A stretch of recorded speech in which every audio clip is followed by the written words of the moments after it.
He's Steve, my diabetic friend. You see the difference? Right. The difference is. But one thing Go ahead. one thing I noticed about you, Andrew, God's healing you. Oh, yeah.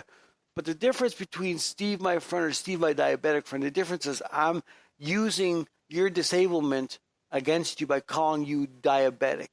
Because, But like a curse. right, if I kept Even though saying that to you and saying that and saying that and saying that, it's like cursing you. It's going to keep going and going and going. We need to be kind to one another. We need to be gentle, so soft-hearted. God's healing you diabetes. What's that? I would say God's healing me from diabetes. Oh, he is, but he's doing it nice and slow for reasons. Right. But it's like To bear this. with each other. If I keep saying, Steve, my diabetic friend, Steve, my diabetic friend, I keep going and going and going. It's like I'm cursing you, and it's going to continue going because I keep saying that. So we need to be more kind towards people. This is Steve, my friend. And so if we keep speaking words of wisdom to them, if we keep speaking the word of God to them and speaking healing scriptures to them, what's going to happen to their diabetes or their disablement? It's going to go away. Not entirely. It's like my mom. My mom is not exactly 100% diabetic free, but they're taking off all her medications. It can go entirely free. It can just go away. It can. I've seen it happens.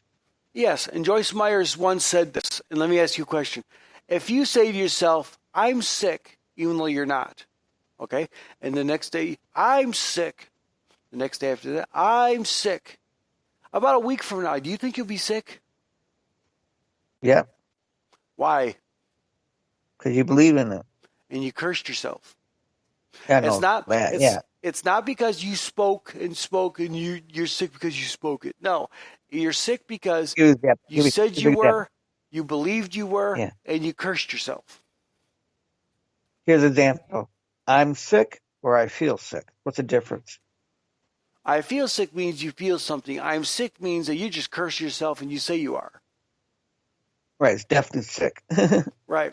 And Joyce Meyer said, stop saying you're sick when you're not, because eventually you'll be sick. And I agree with that. Stop cursing people, saying my diabetic friend Steve, stop cursing people. Say, this is my friend Steve and he's doing well. And it is well with his soul. So speak kindness to people. And anyways, I said to myself, there could be anything worse than this. And I get on my knees, I say this prayer, and I get up, and he goes, can I talk with you a little bit more? I said, sure. I said, I got nothing better to do. I've been locked up, 23 hours a day straight for the last, 6 months. I said, I can't do nothing but watch boring TV and sit in my room and do nothing all day. So why not? I said, I'd love to talk with you. Take your time. I said, can I get some popcorn and a drink? He goes, I wish I could, Andrew. He says, and so he talked. We had a little Bible study. He gave me some things he wanted me to read and wanted me to learn some stuff. He goes, there's a calling on your life. And he says, but I need to talk to you about Jesus some more. He goes, now that you said the prayer, you're good. You're a Christian. You're saved. You're sanctified. You're filled with he didn't say filled with the Holy Ghost, but you're saved, you're sanctified, and you're now a believer. He said, now your next step is to study these scriptures, read these, and you got a Bible in your cell? I said, well, I got, there's a Bible out in the open. And I said, yeah, I'll start reading that Bible.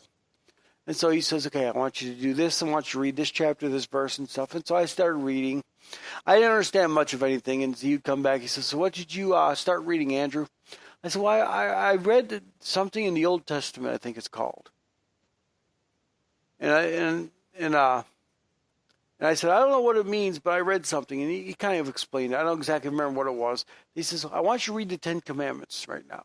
So I read those, and I'd say, I don't know if I like this idea. I said, you can't do anything.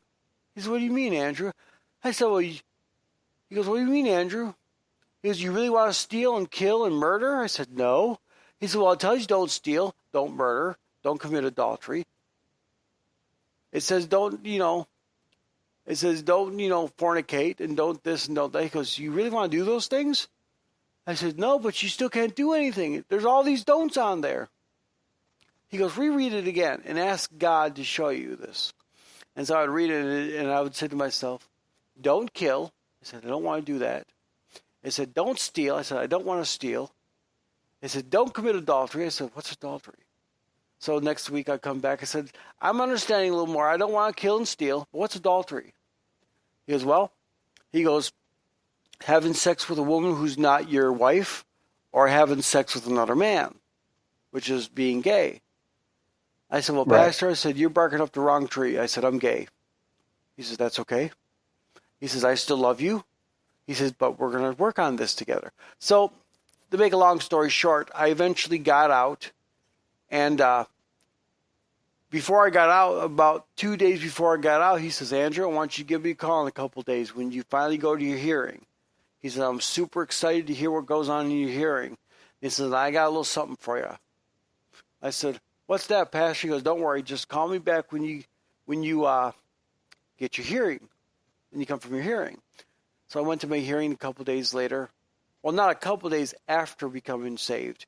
It was more or less a couple months after becoming saved that one day when we were in our little meeting together in the little room there, he says, because I used to have, I kid you not, me and Sam Compton, a friend of ours that actually started going to the church of me and Pastor Goebel started, we used to have Bible studies 3 times a day in the cell with some of the guys. Literally had Bible studies, and that was something that was a miracle. I would never think that we'd have Bible studies 3 times a day. Let alone I was only going to one, thinking that was what I had to do. So finally he says, in a couple days from now, it was about 6 months later, a couple days from now when you have your hearing, I was told my hearing was coming up and stuff. And he goes, well, I'm praying for you, Andrew. He goes, you let me know what's going on. And you when you come from that hearing, as soon as you hit this cell, you give me a call. So but a couple days later, I called Pastor Goebel on the phone because the judge told me I'm going home. He says, Andrew, he says, I'm glad and proud to say that you're now be able to leave this jail and go home. I said, I get to go back to the Adrian Training School? I was so excited. He goes, no. He goes, you're too old to go to the Adrian Training School. He says, we're releasing you from jail. I said, oh. I wasn't so excited because that was 12 years that I have never been in a setting like this world by myself. You ever felt strange in a new place by yourself you've never been to? Right. That's the way I felt. I was in this big old world You're by free. myself. It was cold and snowing out there. And I'm like, I'm going home? I said, where's home? I'm like, my mom's in Michigan. Yes, my grandma lives in Michigan, but I can't walk to their house. I said, what am I going to do? And so I get back from the judge, and I get to the cell. And I said, I'm going home? And Amos go, what? You're going home? I said, yeah. And they go, and you're not excited? I said, and they made fun of me for this too. I said, I don't know what it's like to go out there.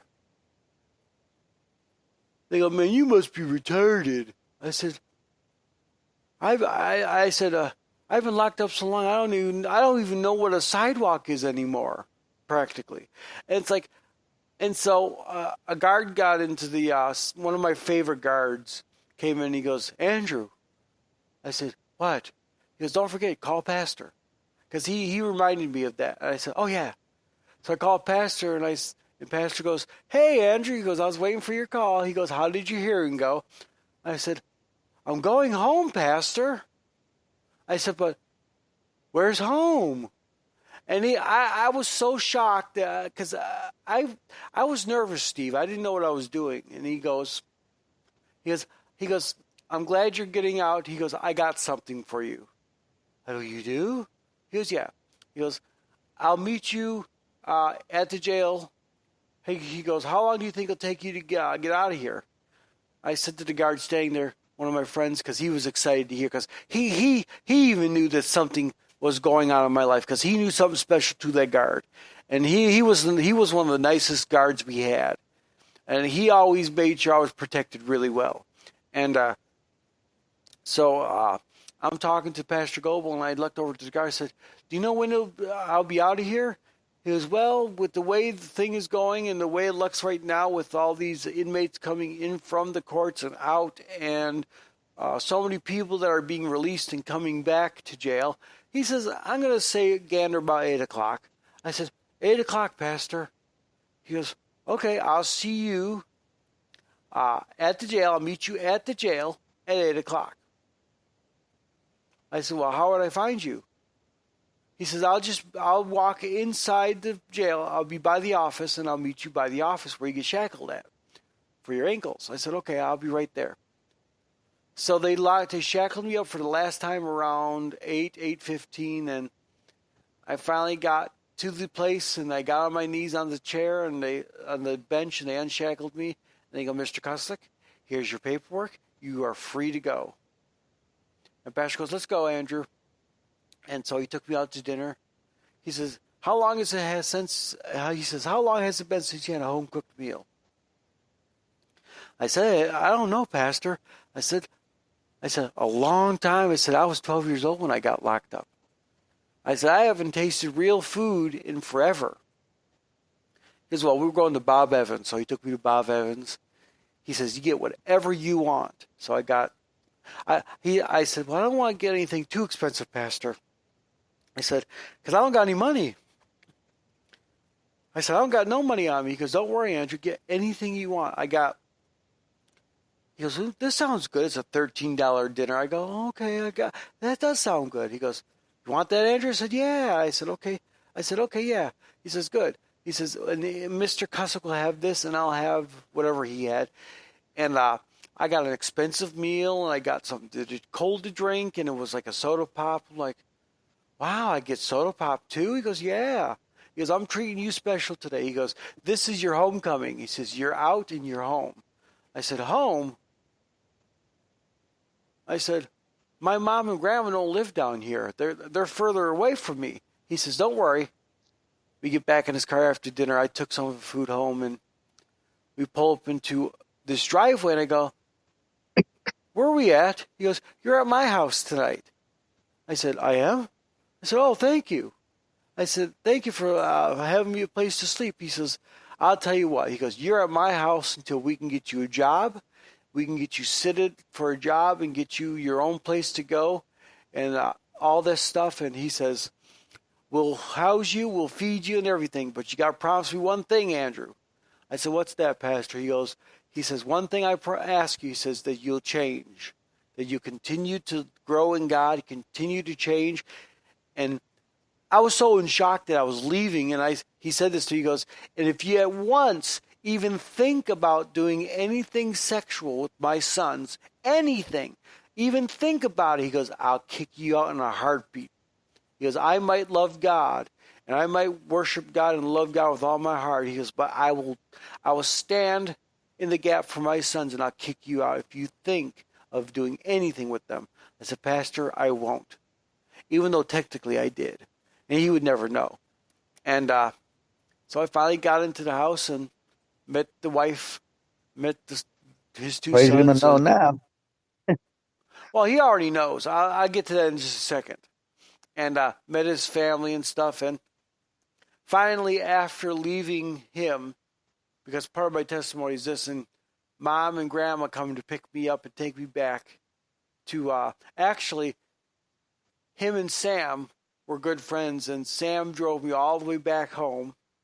Finally, I said my goodbyes to Pastor Goebel, and there's a lot of things that happened. Like I rang up his phone bill, $40, because I was calling the inappropriate telephone lines, and there's a whole bunch of nonsense that was just not good. But as I was leaving, I said, "Pastor Goebel," I said, "thank you for having me here." I talked to his wife, Barb. I said, "Barb," I said, "you're a marvelous cook." I gave her a hug and a kiss on the cheek. I said, "I love you guys." I said, "But can I be honest with you, Pastor?" His sons were there and everything. I said, "There has been times at this house that I wanted to do so many inappropriate things with your sons, and I even thought about it, Pastor." He goes, "Andrew," he goes, "I already know you did. He goes, I only said that I'd kick you out if you